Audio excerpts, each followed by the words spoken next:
Hey, today we're going to do something different.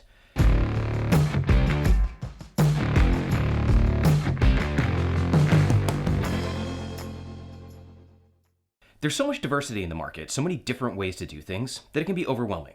Every company says that their solution is better than everyone else's, or maybe they even have the audacity to say that they have the best solution. The truth is, no one has the best solution. No one even has a solution that's better for everyone. Every situation is different. Every one of you has a different set of things that you want out of everything you use, whether it's toothpaste, hair care products, clothing, cloud provider, car manufacturer, or whatever. In the case of Kubernetes, maybe you want to deploy quickly. Maybe you want to manage it easily. Maybe you want a process that for installing it makes you feel confident that it's rock solid and it's not going to break. There are even people out there who want things to be so complicated that only they can do them, because that seems like a good way to maintain job security. Now, I'm not here to judge. Whatever you're doing is the right thing because it's what you chose to do. None of us ever consciously decides to do things the wrong way, so no matter what we do, we're always learning how to make it better, right? One of the things that helps me make decisions is data. In my other videos, I've shown you how to do an HA installation of Rancher, but I sped through the boring parts to keep the video short. To my surprise, more than one person has asked me how long it really takes. So the other night, I did a full-blown HA installation of RKE, then I installed Rancher into it, and then I used it to deploy an HA Kubernetes cluster onto EC2 nodes. I didn't use EKS because I want to use this to compare Rancher to an install from like OpenShift or PKS. I have a clock running throughout the entire video, and I'll have a scorecard at the end. If there are specific parts that you want to see, look in the description for the timestamps that mark the various phases. During the parts where we'd just be watching the proverbial paint dry, I'll be talking about things that happened in the Kubernetes world over the past week. There were some interesting articles released and an update to a monitoring plugin that some people use. Links to all of those resources will of course be in the description too. Are you ready?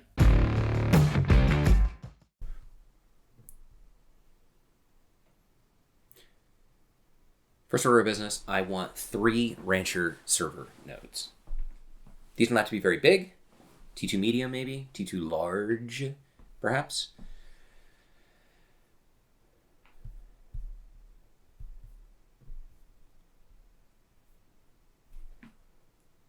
Start a stopwatch. T2 medium, 4 gigs of RAM. Nah, let's go with T2 large. Let's give them 8 gigs each, just to make sure we have enough for etcd as well as all the Rancher server components. The more clusters downstream that you're managing, the more RAM you need and the bigger your Rancher server nodes have to be. Ordinarily, you would not want to request spot instances, but just to keep costs low for this demo, I'm going to go ahead and request them today.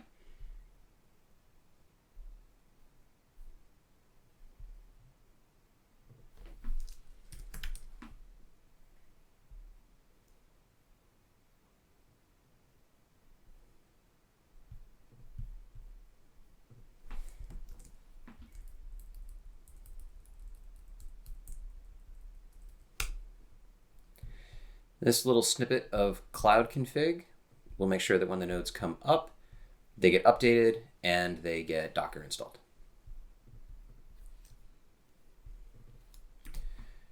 Eight's a little feeble for storage, so let's do with 16.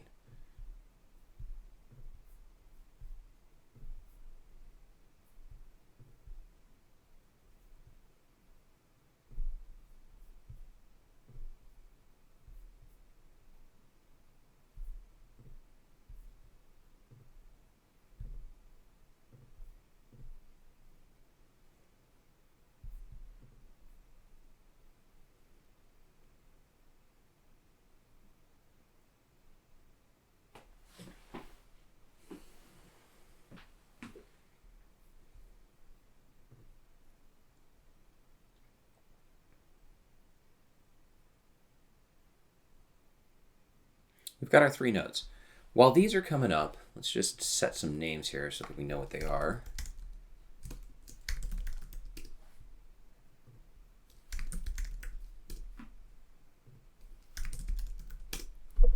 First, let's go and create a load balancer. First, we'll create 2 target groups, one for 80 and one for 443.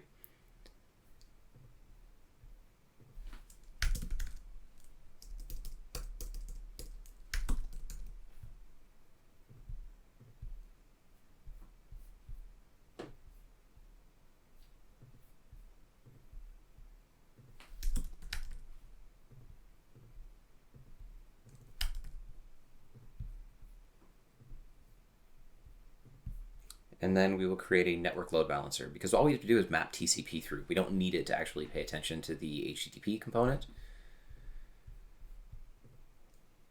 So a layer 4 load balancer is fine.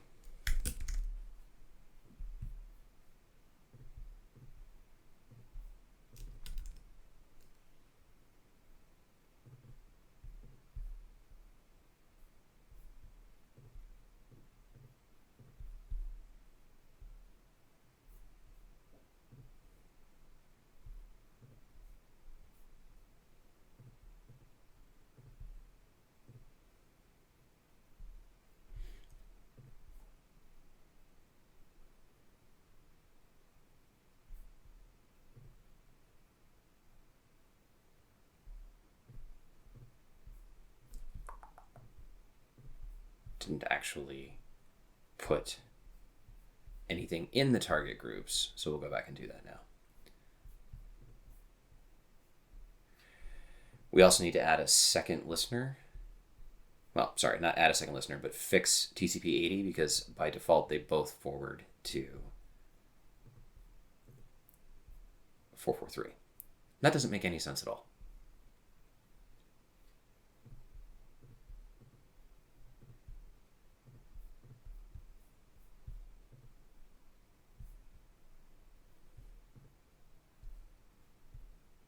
Back here in our target groups, TCP 80, let's add all of our instances.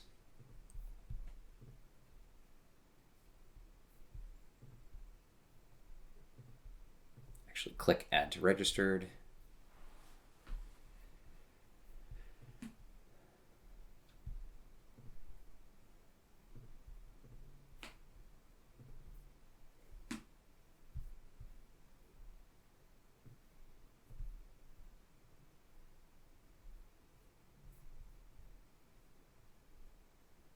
It's okay that it's down. There's nothing listening there yet. Back over here, our nodes are up and running. Let's just SSH into each of them really quick and give them a reboot so that the updates that they applied take effect.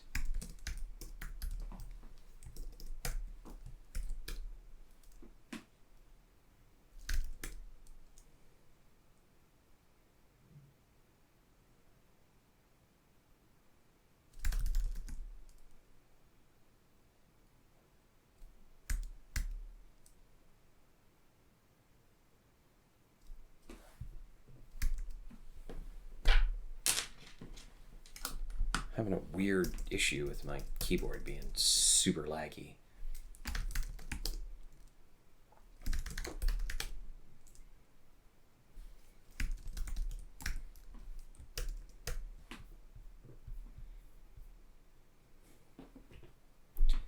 Grab Rancher 2. Paste it here.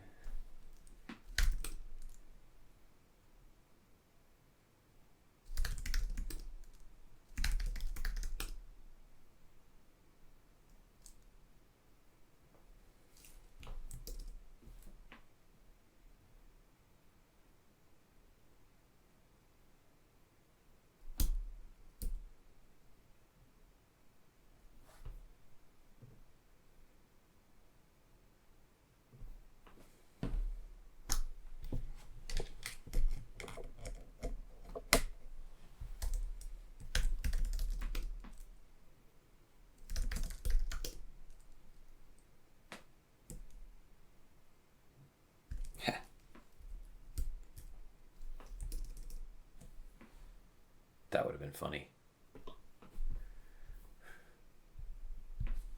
Now my mouse is not working. Hey, it's me again. Sorry to interrupt, but at this point, my trackpad sort of died. I've got a Bluetooth Magic Keyboard and trackpad, and sometimes they just disconnect and reconnect like 100 times a day. I have no idea why. Actually, I have a suspicion that it has something to do with my dog. No, I'm serious. My dog, well, one of my dogs, has this crazy superpower where if he sits near a Bluetooth speaker, that speaker starts distorting and it won't play right until he moves away. Anyway, it takes me like 2 minutes to dig around and find a USB lightning cable and connect the trackpad, so I'm just gonna speed this up and get us back on track, okay?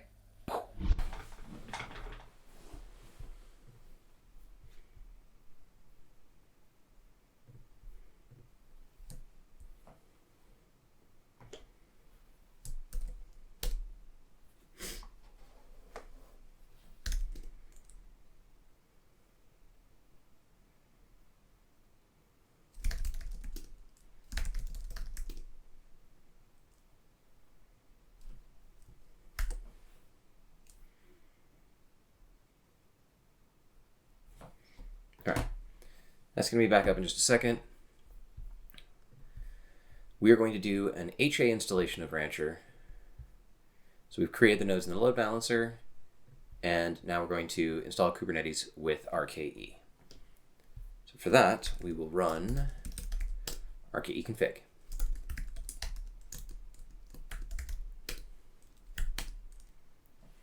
Host number 1. It's that guy.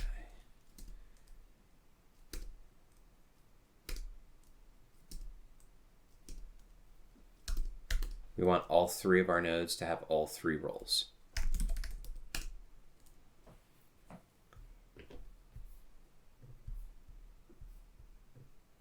Internal IP here.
We're going to go with Canal as our plugin.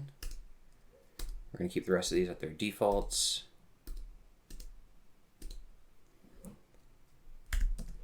That's created cluster.yaml, and with that, we are going to run RKE up. RKE is a beautiful Kubernetes distribution. It's one of the simplest to install, and since it uses a declarative configuration, it's almost impossible to screw it up. If you want to change anything in the cluster, including upgrades, you just edit the config and run RKE up to apply it. You can go from a single node to a 3-node HA deployment with a single command. I used to be one of those people who loved complexity. I remember back in 2000 when I worked for Urban Fetch and my boss called me in the middle of the night. I was in New York, he was in UK setting up a new office, and he needed some emergency DNS change. I stumbled out of bed, over to my computer, and I made the change. I waited for it to propagate, and then I confirmed that he was good. He joked that I really could do this stuff in my sleep. I was thrilled. I was important. I was a hero. I was a core piece of the system, valuable and irreplaceable. It took me a long time to move away from that pillar and onto something else. I still like doing cool things, but I want them to be simple, repeatable, and automated. I learned that the more my world depends on me, the less freedom I have. I mean, I got to where I was taking satellite phones on liveaboard dive trips, and I woke up one morning and I realized that I'm just really not that important. So now I gravitate towards solutions that deliver a stable result with the least amount of effort. As you'll see in future videos, other Kubernetes solutions don't live up to that standard. Cloud computing, for all of its awesomeness and for all that it's done to bring server power to the masses who don't want to build and manage data centers, has made everything a little bit less real. Around that same time that my boss called me from the UK, I went over to London and I set up a 10 megabit transatlantic link between our US and UK data centers. Just saying that makes me feel old. 10 megabits. I mean, I don't know how much glass is running across the ocean now, but when we were doing this, that 10 megabit link was a big portion of the line that Globix had between the two facilities. A coworker and I carried a pair of Cisco 2600 routers onto the plane as carry-on luggage. And this was pre-9/11, but the security people still had a fit. I told them we were going to go to our UK office and that we needed the devices to make a secure VPN connection back to the New York office, knowing full well that if I just used enough words that sounded important, he'd have a cerebral buffer overflow and he'd reboot. That's exactly what happened, and we went off to London with the gear. If any of you watching this remember Urban Fetch or Cosmo, raise a glass and toast to their memory. Those were good times.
that's going to leave a mark.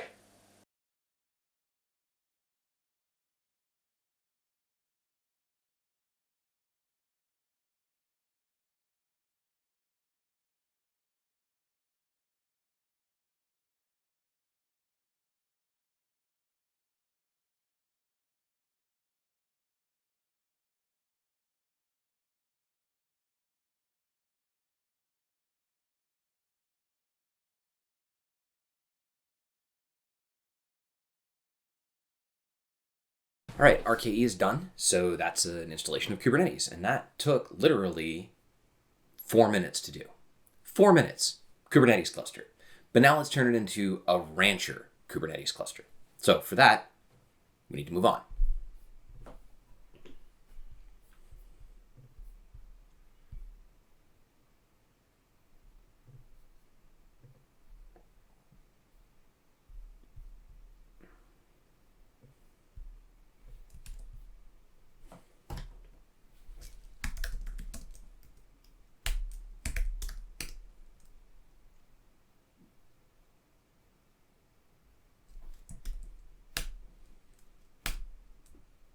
Initialize Helm.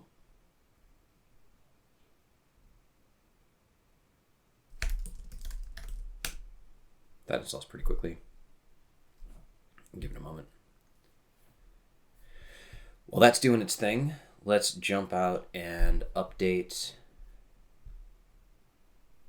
DNS with our load balancer's IP address. So for that, I have to jump out of this account and into my main account that controls the DNS zone.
All right, tiller's in.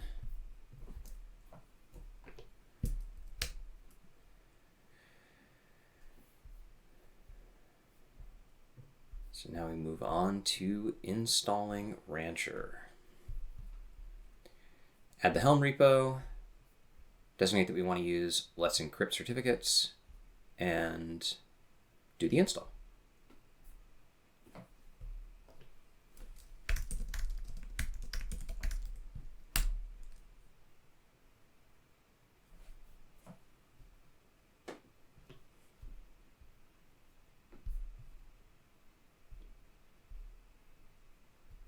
The instructions for installing Cert Manager still point to 0.5.2. That's going to be updated in about a week.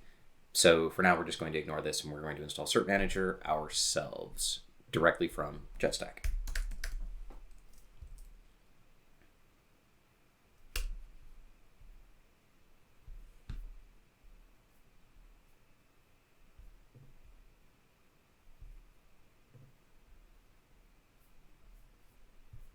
Scroll down to the Helm version. And let's start applying CRDs.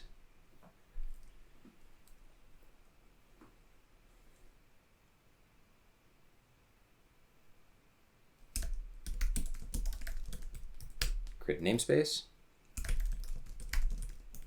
Label that namespace. Add the Jetstack repo. Do an update just to make sure we got the latest goodness.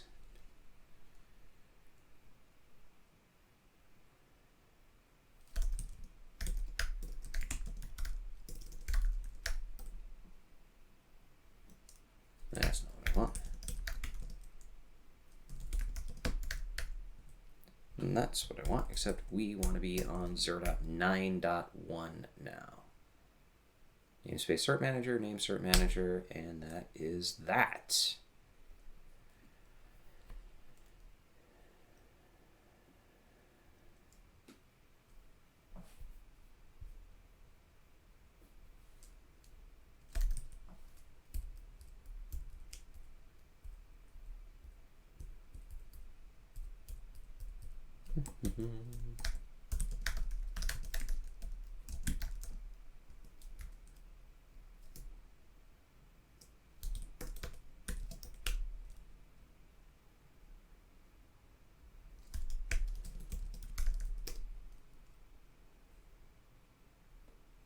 Cool.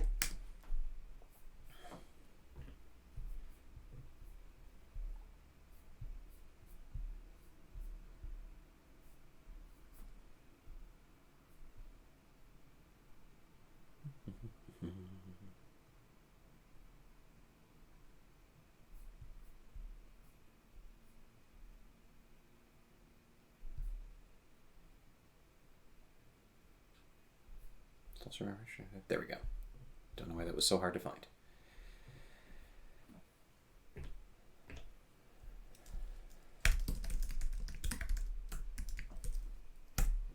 Helm install rancher stable rancher, name rancher, namespace cattle system, hostname is going to be demo.rancher.monoc.us.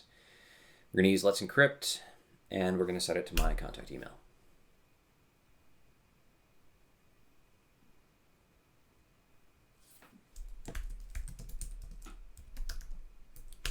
And we will watch that deploy.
Cool.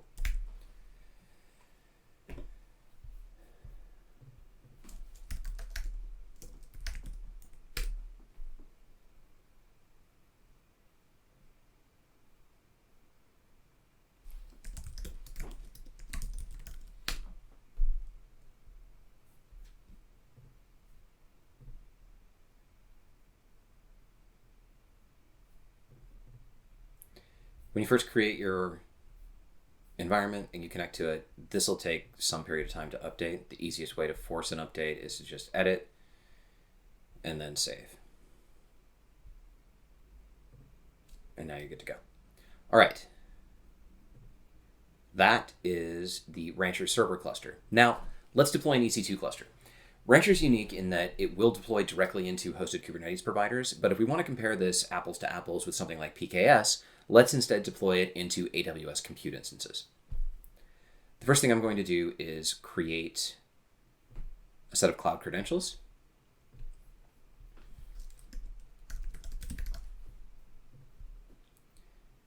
And I like to deploy my stuff in US East 2.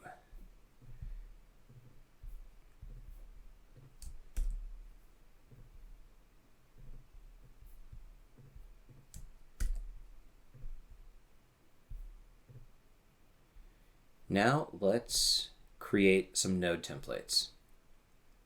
We're going to do an HA installation of the Kubernetes cluster. So that's going to be 3 data planes, 3 data plane nodes, 3 etcd nodes, 2 control plane nodes for masters, and then whatever number of workers after that.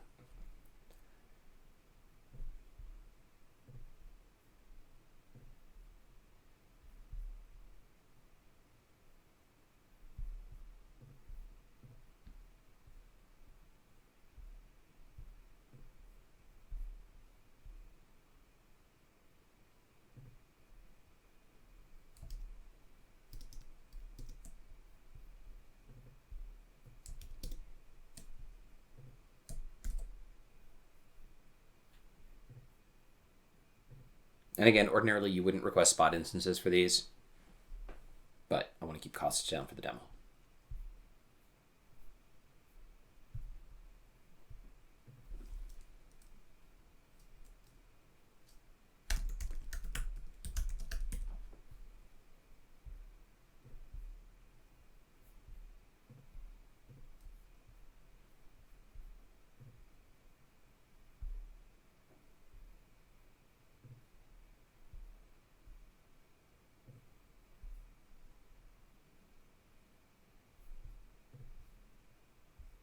I'm going to make these T2 larges.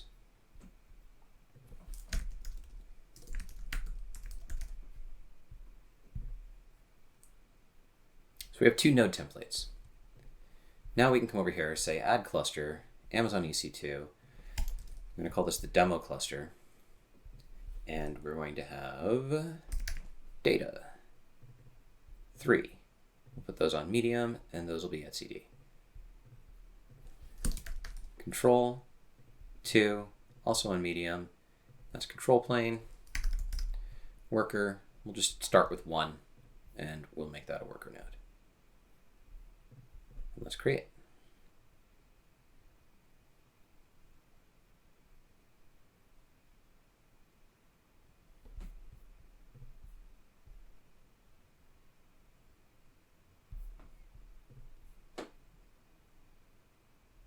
So we got new nodes coming in.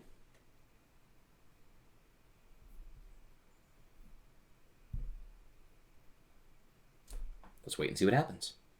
A big part of the time that this takes is the actual provisioning of the nodes in EC2. Honestly, I rarely use Rancher to provision nodes. I use autoscaling groups and cloud init to provision nodes, and then I install Docker onto them. Then I use the custom install method as the final instruction to cloud init, and it joins the nodes to the cluster. It takes the same amount of time, but I like the nodes and the management of their existence to exist entirely within AWS. I've always said that routers should route, firewalls should firewall, and so on. The best thing suited for a particular task is the thing that should do that task. So provisioning nodes from Rancher is great for self-service clusters where a person using Rancher can provision the nodes because Rancher has that permission, which means that they don't need to have their own IAM account or policies. And it's less stuff to manage. It's just another case where there are 100 ways to paint a house, and what matters in the end is that the house gets painted within a reasonable time frame.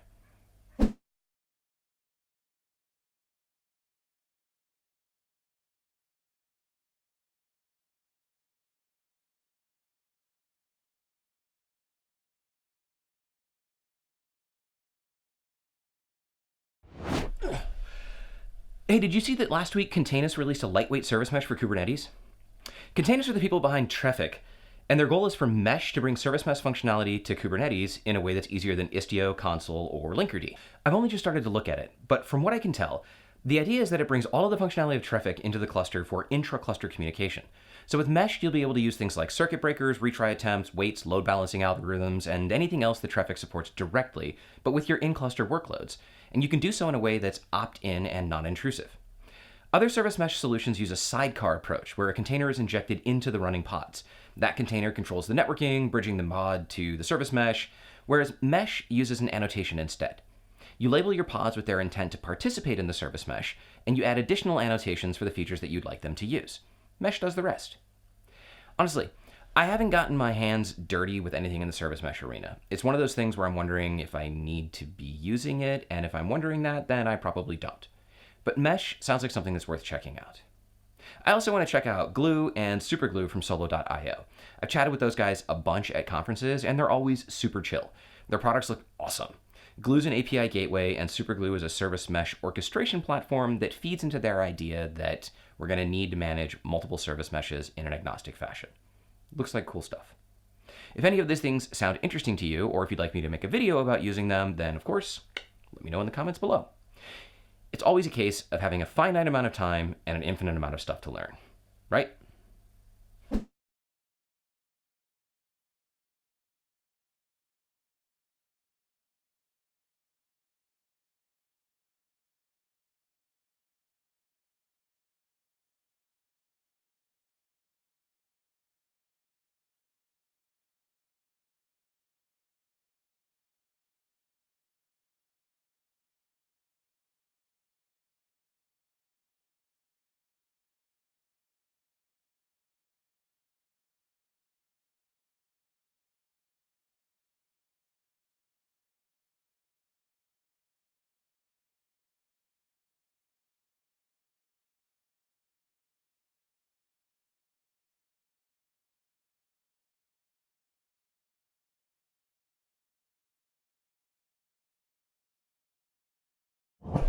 This past week, there were several security-related articles around Kubernetes. There was an analysis of the CVE from May, and then there was a look at DNS spoofing inside of Kubernetes clusters. Security for Kubernetes is always a challenge. Its layered approach to doing things makes it easy to make mistakes, and the fact that most of us are running code that was developed by other people opens us up to issues around the violation of trust and exposure to unknown risks. Solutions for performing image scanning solve some of this, but it's a never-ending arms race. CVE 2019-11245 was announced back in May, and it was quickly fixed. If you're running Kubernetes older than 1.13.6 or 1.14.2, you should upgrade. Ariel Zavolansky from Twistlock wrote a nice article explaining the details of the CVE and what happened, but essentially a regression was introduced into the kubelet that ran non-root Docker containers with root privileges, but only from their second execution forward. Can you imagine? There's some developer out there who was like, oops, my bad. Daniel Sagi from Aqua wrote an article on DNS spoofing in Kubernetes clusters showing how an attacker could do ARP spoofing on the CBR0 bridge in a cluster and use it to send back malformed DNS packets to pods. His recommendation was to drop the net raw capability from workloads, and that should only break ICMP traffic or some types of traffic that your pods probably aren't using anyway. Now, Spike Curtis from Tehera responded with a blog article about how Calico already prevents this attack and other spoofing attacks by keeping every pod in its own isolated layer 2 network space and doing everything at layer 3. It then uses reverse path filtering in the kernel to drop packets with an IP source that came from a different route than the kernel would use to respond. This prevents IP spoofing. Calico also has network policies, and those can further protect your cluster by restricting how resources attached to the network are able to communicate with other network endpoints. Canal, which combines Flannel with network policies from Calico, isn't going to give you complete protection, and of course Flannel won't give you any protection at all. This might be a good time to look into using pod security policies with your clusters so that you can control what the pods can and cannot do. And of course, in case you're wondering, Rancher and RKE will deploy clusters using Flannel, Canal, or Calico, and Rancher will let you define pod security policies at the global level and then apply them to all of the clusters that it's managing. It makes it easy to mitigate problems like this across all of your clusters.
Are you using Nagios, Sensu, or Isinga for monitoring your environment? If so, Claudio Kensler just released an update to the Check Rancher 2 plugin that lets you monitor your Rancher server and use the Rancher API to monitor pods and workloads. I used Nagios from the early days when it was called NetSaint, and they got sued by the company behind the security scanner called Saint. The guy behind NetSaint renamed it to Nagios, and he said at the time that that had a meaning he would never share with the world. I think it means something like, I hate you for suing me over something that wasn't even competitive. But I used it for years, and I know how hard it can be to monitor Kubernetes and containers with a tool built for monitoring data center infrastructure. So it's great to see that people are developing solutions that makes that work.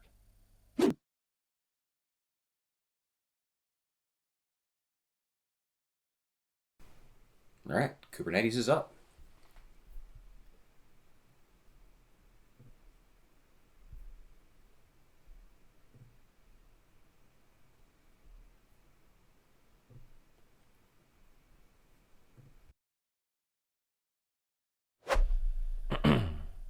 How many of you noticed that I didn't use the large node template on the worker node?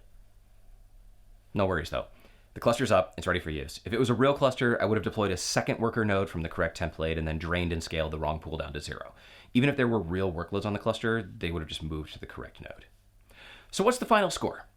If we take out the 2 minutes where I was looking for a lightning cable, it looks like this.